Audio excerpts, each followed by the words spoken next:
Still, she's come staring off.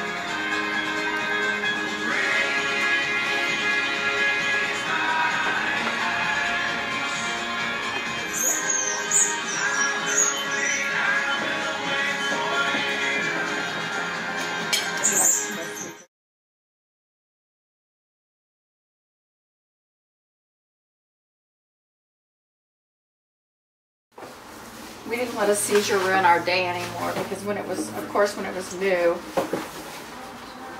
I'm sure every parent that's going through that, your main goal is to stop the seizures no matter what. And when you finally realize that that's not going to happen, that becomes the norm. And, you know, of course you don't like to see a seizure, but when you see a seizure, it's just, it is what it is. It's a seizure. You work through it. You go on with your day. And so that becomes the norm of your life. You know, things that no parent should ever have to see their child go through a horrific seizure and their eyes roll back in their head and shake for 20 minutes, and things that should never be normal become very normal.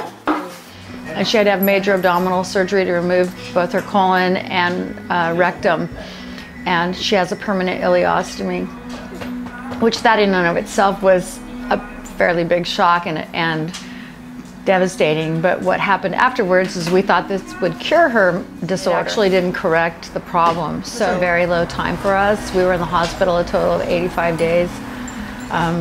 Doctors didn't even know what to do. We didn't know what to do, and it was a really difficult time.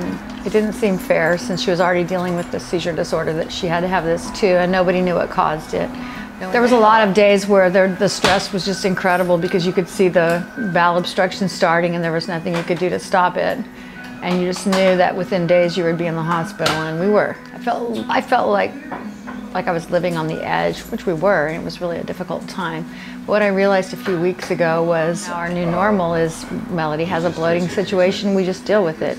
I don't stress out anymore. I don't look at her and think I'm immediately going to the hospital. My fear level doesn't go through the roof, my anxiety. I don't start packing to go to the hospital. It's like a last resort to go to the hospital. I feel like we can usually manage these things at home, and it's really been because of just really observant caretakers and people working with her, where we've learned how to manage it. So our normal from before, where we didn't let a seizure destroy our day, we basically don't let this intestinal thing destroy our day yet. It's made a lot of changes in the way her life is. I feel bad for her, because her life has become much more narrow. She can't ride in the car for more than a few minutes without getting stomach problems. She can't sit in her chair for very long, so a lot of outings that we used to take her on aren't really possible anymore. But she's thriving again, we're thriving, and I feel like we made it to the other side, so I'm really grateful for that. I exercise, I drink wine every day. I love wine. I have lots of great friends that are a huge support to me. I do daily meditations, readings. I'm in a 12-step program for another one of my kids, and I try to use those principles. I feel really blessed. I'm really lucky. I just look at each day as a gift, and every day that everybody's healthy is it's amazing. I'm really thankful and grateful, and I think that your attitude is the only thing you can change about being in a situation like this. You can't change somebody else's illness or disability, but the only thing you can change is your attitude about how you're going to deal with it. So that's what I've tried to do. And there's days that it's much harder, obviously, to do than others, but I feel like for the most part we've gotten to the other side, and it's a very gratifying place to be. Unfortunately, Melody's dad had a problem with drugs and alcohol probably before she was born, but after she was born, he used drugs and alcohol as a coping mechanism for the disappointment and the difficulty of going through her diagnosis and what her life was going to be like. And he was really angry. He never got to... Getting to a place of acceptance is really difficult when you're trying to accept something that seems unacceptable, but it's really the only way you can deal with some of these situations. And unfortunately for him, he never got to that place of acceptance, and so he drank and drugged himself to death about 3 years ago. I'm really lucky that I have a great career, so I don't just delve and just dwell on the negative things in my life. I have a place where I feel validated as a person, besides being a mom, and I don't know how that would resonate with some people. They might feel like that is not a good thing, but for me, it makes me a more well-rounded person, and it makes dealing with the difficulties a lot easier because I have something else to put some of my energy into. Well, I think you're amazing. Thank you. I think you are too. Cheers. Cheers. A lot of people are amazed that I would marry someone who was disabled, and I knew that going into it. Because obviously it's one thing, life happens to couples, and we have a lot of friends who were together before their accident, and then we have a lot of people like us that met afterwards. So I think that's one of the things people find really unusual, that you would fall in love with somebody with a disability. Yeah, a lot of people would usually get with the saying you'll meet somebody else in a chair. It's like that's another big one. Like they just think automatic because I'm in a chair that you would want to be in a relationship with a chair, which would physically be very difficult for a couple if they're both disabled to be a couple, unless they had a tremendous amount of support at home, because there's a lot of things that he can't do for himself that if I was also disabled, I could not do for him either. So I think those are two really big misconceptions about couples where one person is disabled, is that it must have happened after they were together, or that for someone who's disabled, you're going to be more comfortable being in a relationship with someone else who's disabled, which is ridiculous. And also probably not very practical. Mm-hmm. Sex, I mean, just to get down to it, yeah, I mean, we have sex. It's beautiful sex.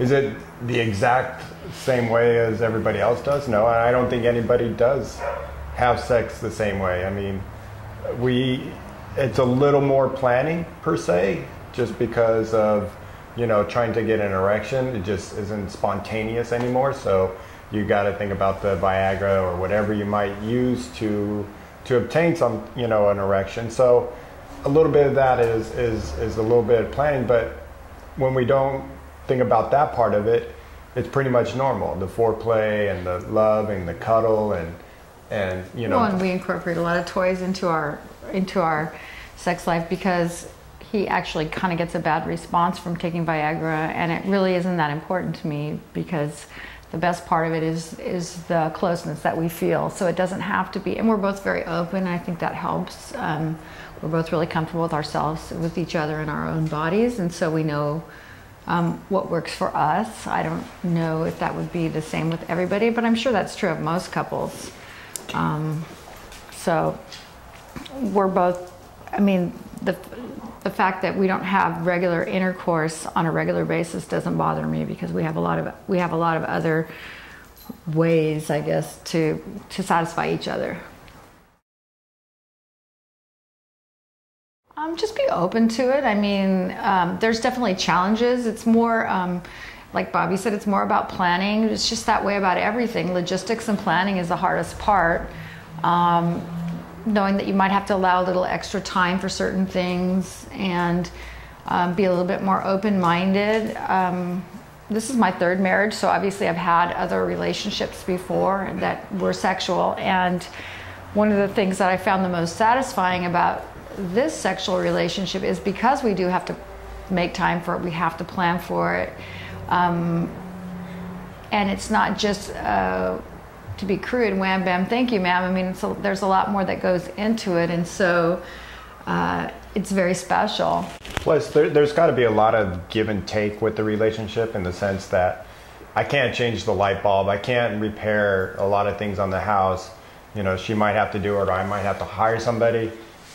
So then, on the flip side of it, there is a lot of things I can do. It's, I can do the grocery shopping, I can pick up, things on my way home. We try to plan that. I try to take care of the stuff that I can do, and as well as she can, but it's just like, okay, if I go out to get grocery shopping and the cleaner and whatever you might need me to do, I try to do a lot of give and take. I try not to have all the burden on her, because it can't, it can get that way if if somebody allows it to. So that's what we try not to do. We really try to work as a team. Well, we're lucky. I make jokes all the time. I have friends at work who's totally able-bodied. Husbands won't stop and pick up a quart of milk on their way home, and yet my husband will go do, you know, a full week's worth of shopping. When you feel that your partner is giving 100% as much as you are, I think that makes for a better relationship all the way around, including obviously sexually. I think it's hard to have a good sexual relationship with someone that you're resentful for. So we really work on that. We're fortunate that I don't have to do a lot of his personal care for him. We're fortunate that we're able to pay for that. So I think that also helps with our intimacy, because I don't feel like a caretaker. I feel like a wife. There's a few things I help him with a couple days a week, like getting dressed, but as far as the personal care, he has someone else do that. So I don't feel resentful towards him in that way. And I definitely think that helps. And I think we're lucky that we're in a position. I think some couples that are not in that position, it probably is more difficult to feel intimate. Well, we like going wine tasting. We love football. We love going out with friends. We like to entertain. A good dinner. We like to eat out. We like to cook. We just really like being around other people. We like to travel, but we stay close to home. We're really active. I think we have a really active social life. We both have jobs that we love.